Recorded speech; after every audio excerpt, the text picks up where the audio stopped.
there, my name is Ezugwu. I am a relationship and marriage coach. I welcome you to this channel. If you are crossing paths for the first time, you are very much welcome. And to my old friends, I really want to say thank you for sticking around here. So in today's video, we want to be talking about emotional need of a man and woman.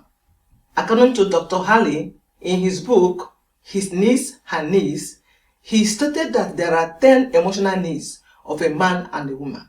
And in these needs, there are 5 for each that stand out for men and for women individually. That does not necessarily mean that in those 10 needs that we do not have, to some percentage or degree, the need for some of those emotional needs. So, why am I making this video? Because I want to create an insight. I want to create a knowledge and awareness what these needs might really are, or what they mean in your relationship with your spouse. Because you might be meeting these needs, or you may not, or you are doing it but you're not doing it adequately. And what are the implications that will happen if these needs for both men and women are not being met? For example, if your husband might be meeting your needs, but that might not really be what you really need. And that's why when men and women come for counseling, the woman is saying that you're not taking care of me, or you don't show me love and affection. And the man is saying, I am always there for you. I provide this, I provide that. It means that we have different needs and we are seeing things from different perspectives. And so, for instance, I want to really share this story in my family. My mom, she's a sweet woman. I love her so much. But she's someone that cannot do without working. She's used to working in the house. Working, she's a very hardworking person, right? She cannot stay idle in the house. Now, what she does is that instead of her to be idle and not do anything, each time she comes to visit, she will be doing many things to keep herself busy, because she drives joy in doing those things. But in the end, she has not really done what you needed or what you might need for her to do for you. So she might be useful and everything she has done is valid, is good, is awesome. But that does not really mean that she has really met your need for what you expect her to do for you. Okay? And so she may be doing some cleaning, washing, but you may need her at this time and season of your life to support you with cooking. And when that is not done, you have not really felt that she's of any use or she's really contributing to you, right? So same thing, same analogy to men and women. They are in marriage. The husband is awesome. He's doing all that stuff. There are areas that he takes care of excellently. But that does not mean that is exactly what your wife needs at that time or at that season of her life. And so being able to recognize what she really needs is what we are going to be covering in today's video. And so that you can channel your energy, your resources, and your time to the specific things that she needs or she requests for. Alright, with no further ado, let's just dive into this video. 5 basic needs for women. Number 1 is love and affection. We should know that by now that one of the love languages is affection. Affection is the expression of care. To show that I love you. It signifies security, protection, comfort, approval, which are very vital elements in any relationship. It shows that you are important to me and I will care for you and protect you. That's what affection signifies, right? And as women, we crave for that. We want it to be done to us regularly, right? I am concerned about your problems you face, about the problems you face, and I will be there for you when you need me. That's what affection is all about. And one way we can demonstrate affection is your care for your spouse. Affection is conversations with thoughtful and loving expressions. I want to also let you know that sex and affection are not the same. Affection is non-sexual, but it allows a natural environment for sex to take place. So you can show affection in so many different ways. By your presence, by hugging, by greeting, having a bouquet, anything that signifies love, care, and protection and security. Holding hands, walking after dinner. These are so many ways you can demonstrate affection. And for me, affection for me, one of the ways, of course, all these things that I've mentioned here are very good to me. But one of the ways I would also want my husband to show affection to me is being available when we are having dinner. To some people, it can sound different things, but I really want to share this kind of experience. Having dinner with my entire family is what that stood out for me. I love it because it creates a moment of connection, moment of happiness, and seeing them enjoying that delicious meal that I have prepared for the family. It gives me a sense of love. And so when he is not present, for no obvious reason sometimes, or even there are reasonable cogent reasons for not being available, it's still something I really want to appreciate that he does, that he stays available. And so what happened is that, like this basic needs I'm talking about today, they are all connected. When he comes to join us to the table to have our dinner, two things happen. One, it creates a moment of joy and happiness. Two, we have what we call intimate conversation. We are sharing, we are laughing, we are having good moments that I cherish so much for myself and for my family. For people, it can be other things, but this is one of the ways I feel that he can show me affection, he can show me validation, he can show me love and care, and he can deposit even more love units to me if he's present in while we're having our dinner. And so that is taking me to our next emotional needs for women is having intimate conversation. This can take place in any way, in anywhere, any environment. But having that moment to be together and be able to share your mind together. At the end of the day, you are home to your spouse and you're having that moment of having that conversation, communicating, sharing, pouring out your mind to each other. It does a lot of things. It improves emotional closeness, trust, and understanding. It's being fostered when we have those moments to share with one another. It goes beyond surface level discussions about daily routines. Instead, we are exploring good thoughts, feelings, fears, dreams, and desires for ourselves. And this can take place anywhere. Okay? But of course, we have preferences to be able to have this in a very quiet environment, peaceful environment. But it can take place even at the dining table, like I was just explaining before. Well, we can laugh about things. That conversation is something women crave for. We want to communicate, we want to share, we want to love, we want to communicate, pour out our minds. So opportunity to spend quality time, undistracted time together with your spouse that strengthens the emotional bond you both have for each other. So, being open about fears, insecurities, and past experiences foster deeper trust. So when we share, we can share about everything, but being able to be available, right, is one of the ways you can really, one of the elements of having that intimate conversation. Very, very vital in our relationship. Also, having that listening ear when we are having that conversation is a good thing. It's not the time to scroll through your phone.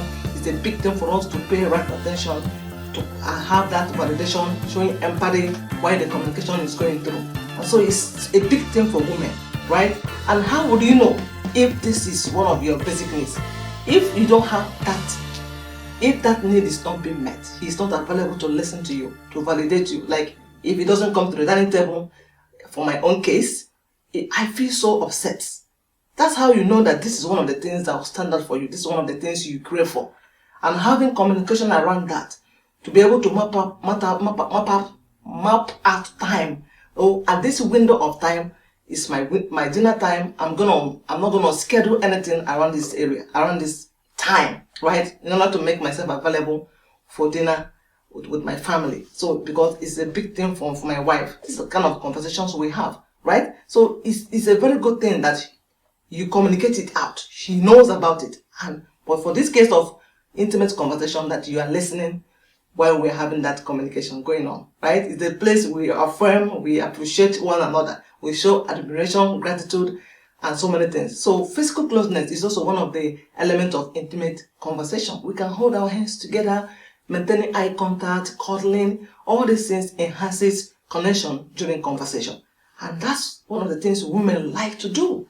So, but for men, they also need it. Like all these basic needs, Men also need affection, but to some level of degree. It's in a low scale. Other than women is stand up on our top of our list, right? Intimate conversation. So I want to really talk about tip for creating that intimate conversation. So when we are having intimate conversation, it's not the time for apportioning blame, time for judgment, time for, so many things will bring old memories. It's a time to be quiet, time to listen more. It's a time to choose a quiet and comfortable, free environment to have that discussion. Maintaining eye contact and using gentle touch to reinforce emotional connection. Avoiding judgment, criticism, or even defensiveness. All these things, we don't need it. It's a time to be free and a time to have peaceful conversation with your partner. Be patient because deep conversations take time to unfold. Okay? Express love and appreciation throughout your conversation. I'm only giving you tips, but my message here is that it is number 1 or number 2 emotional needs for women. And the next thing I want to talk about, which is on our list for emotional or basic needs for women, is honesty and openness. Obviously, women, we all like people, and particularly our partners, to be open and honest with us. When you communicate honesty, you ignite love, more love. When you tell them what happened and you are sincere about it, we tend to protect you even more. Honesty and openness are the fundamental pillars in building and maintaining a healthy and fulfilling relationship.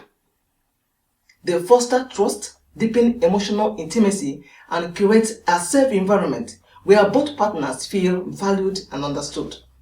It offers us a sense of security whenever you communicate with all your mind and you're open to share your future plans, your what is going on around your life, right? Your dreams, your goals. You are able to be sincere with your spouse. You're not being deceitful. I'm telling you, you're really going to build very intimate relationship with your spouse. And she's going to love you more because it's really something that we crave for. Nobody wants to be deceived or to be lied to. So we want people, your husband, your spouse, to really, really be honest with you at all time, right? It makes us to feel secure. So if we want accurate information about our spouse's likes, dislikes, thoughts, feelings, habits, personal stories, histories, daily activities, how things went in the office, and plans for the future.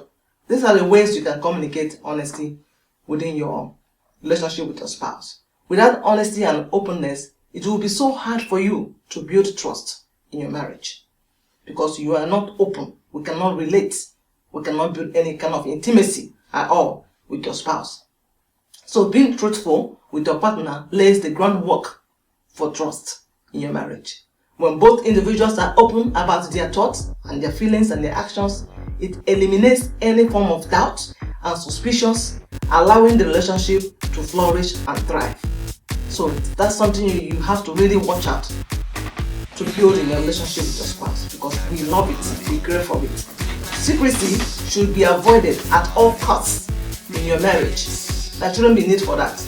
Okay? The Bible says that both of them were naked and they were not ashamed. So we have to let open everything so that we can understand each other even better, right? So also, honesty and openness, if it's being practiced in your relationship with your spouse, it promotes mutual respect. Transparency in sharing one's true self demonstrates respect for the partner and your relationship. It shows that both individuals value each other enough to be genuine, which reinforces mutual respect. Okay? So the next one I want to talk about on our list for basic emotional needs is financial support. This one is a very hard one to express, but I'm just going to try my best. But what I want to say is that most women, if not all, always prefer or want what we call financial security for ourselves and for our children and family. So financial support is crucial. It's a crucial aspect of relationships, encompassing how partners manage, share, and discuss their finances. Effectively navigating financial matters can strengthen trust, enhance communication, and foster a sense of partnership. So it is very good. Before I go further, I really want to say that financial support is what we need throughout our marriage, right? But some people, it will come for some people at different stages of their life. That doesn't mean that a woman is not earning a good living, but it means that we still need your financial support. It means that at this stage of my life, something may have happened. She may not be working, and she will always need financial support. So it's something that varies. It's something that changes with different stages of our life and in marriage. So at any stage you find yourself, there may be need for financial support. And if that is the need for her, it's very, very encouraging that as a man, you go out of your way to meet that needs, because it's going to create, it's going to really solve a lot of problems. Some of the problems we have and conflict is as a result of these needs not being met. If we meet them, there will be no issues we cannot settle, we cannot handle. For instance, I know someone who came to me and said, a client, that my husband, they really have a very lucrative business, and it's a family business. So the wife is working with the man in their business, but she pays her allowances and maybe salary at the end of the month, just for upkeep, right? She lacks nothing, but the money she gives her, or she gets as her monthly allowance, at some stage in life it was enough for her. But at this level of her life now, when she needs to spend more, and she has to feel that she has grown, I can give financial assistance to other people, so I need an increase in my monthly allowance. So it's the financial support that she's asking about, but she does not know how to go about it. She does not know how the man will feel for making that request at that time. She doesn't know what will happen if she make a request for more financial support to herself. But I encourage her to make that move, because everything we do for you to be able to meet any kind of basic and emotional needs for your spouse has to start with communication. So I encourage her to do what? To communicate that needs to her husband. It's a need. If it's not met, you feel resented, you feel resentful, you feel unhappy. You're not good. And one thing leads to another. If this need is not met, someone can meet that need, which is an opportunity that you are opening door to outsiders for infidelity, for affairs, and for so many things to happen. And if nothing happens, you are not happy. And we want a marriage that people who are in marriage to be happy together with their spouses. So one of the ways we can solve this problem is to communicate, or to air it out, to let them know that I need an increase in this aspect of my financing at this stage of my life.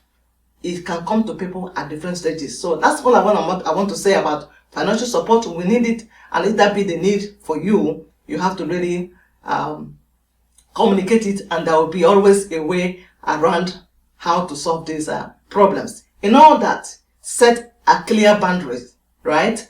Boundaries regarding spending, saving, and financial responsibilities.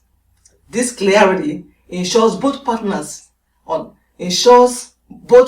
understand their roles and prevents potential conflict in their marriage. So by approaching financial support with openness, respect, and collaboration, couples can build a solid foundation that supports both their relationship and financial well-being. The next on our list is family commitment. Family commitment is another one, number 5, need of a woman in marriage. Family commitment refers to the dedication and responsibility individuals have towards their family members, right? Encompassing emotional support, time investment, active participation in family activities, including providing basic life necessities like shelter, food, and water for the family. Family commitment is the responsibility of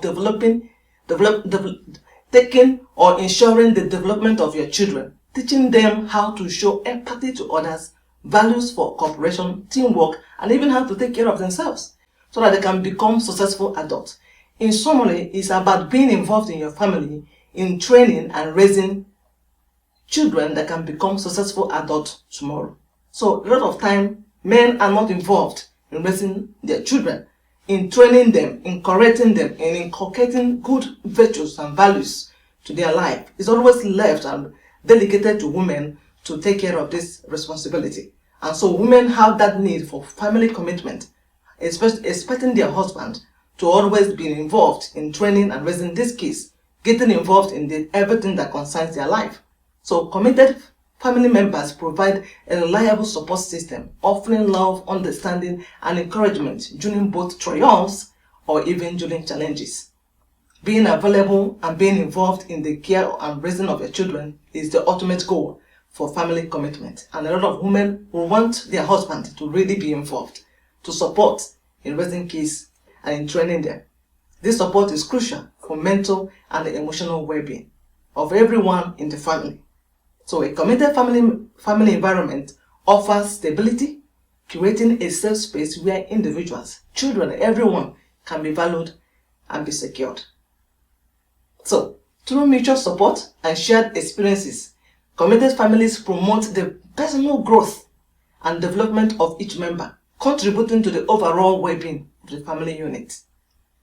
So it's very, very important that you step up in this aspect. So if your wife is very upset, some of the time, this might be one of the reasons why she's not happy, because you're not involved. In fact, someone had told me that my husband is not involved in anything about the children, their education, their development, everything they do, extracurricular activities that she takes the children to, even PTA meeting, anything that involves the academic school education, that he's never involved. That doesn't mean that he does not supply financial support. Financial support is intact, but being involved in the life of these kids, because it requires time and availability, it requires your presence, he is not there to support, right? So it's about having that communication again and understanding how can we solve this problem, so that we can create enough time to be with our kids, to be involved in their lives and in whatever they do to support their growth and development.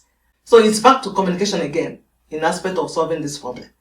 But it's one of the things that we crave for. A woman like men that will be really, really involved in family commitment is a big thing for us. And the last on our list is appreciation and recognition. A woman wants to feel seen, heard, and appreciated for her efforts in the relationship, home, and family at large. Recognition and appreciation is something we totally ignore. It's just a form of gratitude, and it's also a form of one of the love languages, being able to appreciate, to show gratitude. You have to use your words. You have to use your kindness. You can even use your resources to show appreciation. It means that she is being valued. She recognizes that I am doing enough. I am really, whatever I'm doing matters. That someone is really recognizing it, and you are really happy to share, to appreciate the effort I'm pouring in our relationship, in our marriage at large. So it's something good for us. And some men, it may not come to them naturally. They may not even know that simple saying thank you, or using words of affirmation, or things that can, make her happy and can deposit love units into her life. Saying these things is one of the ways we can build passion. It's one of the ways we can solve little problems in our marriage. Recognition and appreciation is another need for a woman. Okay? So this, you can meet the needs of your spouse and maintain a healthy and fulfilling relationship if you employ the following qualities I'm going to be saying here right now. Communication. For you to meet these needs that I've been talking about, all these 5 emotional needs, you need communication, you need dialogue, you need listening skills, empathy, validation, cooperation, compassion, commitment, sacrifice, and rendering service. These are the qualities that will allow you to meet the needs of your partner in marriage. Another one is emotional neglect. So whenever these needs are not being met, your spouse or the partner will feel that he or she is being neglected. Right? If the emotional needs are not being met, it will result to being isolation. The person will consider herself or himself that he is not important, and even disconnection can fall through. So these are the reasons why, if you neglect to meet these needs, it can result to these things that I have mentioned now: isolation, unimportance, and disconnection in marriage. This neglect can manifest as a lack of attention, lack of empathy, or invalidation, leaving the affected partner feeling unsupported and undervalued. So when emotional needs are unmet, individuals may experience external validation because you're not recognizing your wife. Someone else can do that. It opens door for so many things. It opens door for infidelity. Alright? So whenever the needs are not being met, there is always a lack that can be met through external resources or external validations, and there will be deterioration of trust in your relationship with your spouse. Infidelity breaches so many things. It can reduce the trust you have in your marriage, bringing so many problems and opening door to complications in your marriage. Okay, so I really want to say that I've said enough. So many things have been discussed on this video. If you have gained anything from this video, if this video content really stood out for you, I want to really know which one of the basic needs is something that you are craving for, something that if it's not met, you really get upset or frustrated. I really want to hear your thoughts, your feelings, and which one of the basic needs stood out for you in this video. Friends, I'm also going to implore you to always support me on my YouTube channel by clicking the subscribe button below. Share your comments, share your thoughts, share your feelings. Let me know if you have any questions, and I will see you in my next video. Bye.